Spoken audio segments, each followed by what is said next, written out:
I've always been a lover of movies as an art form. I just love how movies have a profound way of transcending the screen and reaching people on both a physical and emotional level. For example, have you ever been watching a thriller on the edge of your seat, eyes wide, and felt that jolt rush through your body when something climactic happened? That's the type of real connection between a movie and the viewer that genuinely inspires me.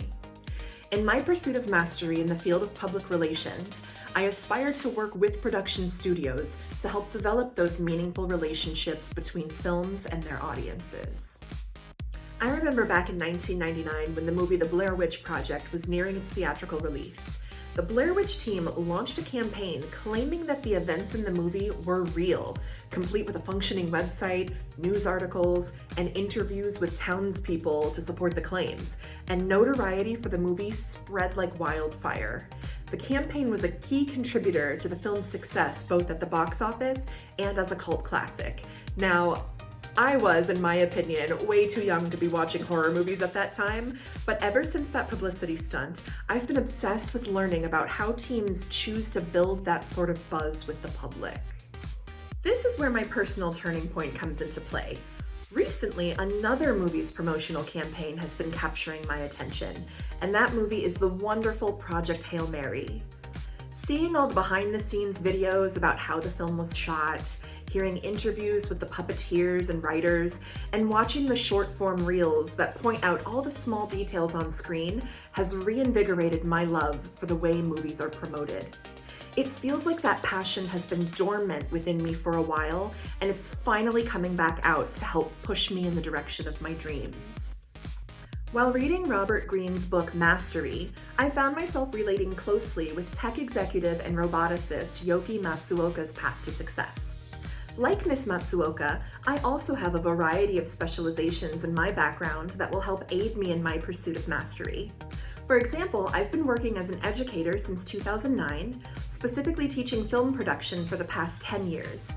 I've also managed a movie theater and a photography company in the past. Mastery emphasizes that individuals often create value by combining different skills and experiences into something distinctive. I now see that my niche may involve blending creative storytelling with public relations and communication within the entertainment industry.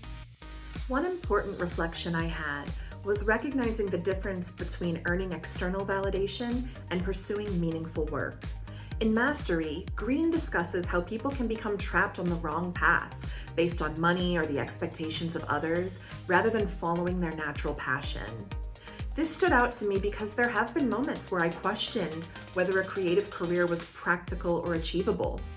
I've since learned that fulfillment comes from aligning my work with my genuine interests and strengths, rather than taking the wrong path for the wrong reasons. One of the most difficult steps I've taken on my journey was moving away from home to start my own independent life. I made a tough but necessary decision to leave my comfort zone and move out to Florida, where I worked tirelessly toward building a career that I loved and could be proud of. 14 years later, I'm right where I want to be, working in a job that I love, pursuing higher education, and looking forward to an even brighter future. None of that would have happened for me if I had held on to the past and refused to move forward. Greene explains in Mastery that sometimes you need to be shaken from complacency and able to adapt to change in order to fulfill your life's task. Over the years, I've built a comfortable and safe routine for myself, but something inside me says this is not the last step. The idea of getting to meet brilliant new people, collaborate on promotional campaigns, and connect with audiences in profound ways feels so energizing. I'm so excited to get back to work on advancing my career and leading myself toward mastery in the field of public relations. To help jumpstart my progress, I've set 2 SMART goals for myself. First, in the next 3 weeks, I will research and identify 3 PR firms that specialize in the entertainment industry, and I will follow them on LinkedIn to establish a connection. Second, in the next 3 weeks, I will register for one networking event related to the entertainment industry, where I will be able to meet and learn from like-minded professionals. Thank you so much for joining me on this new adventure.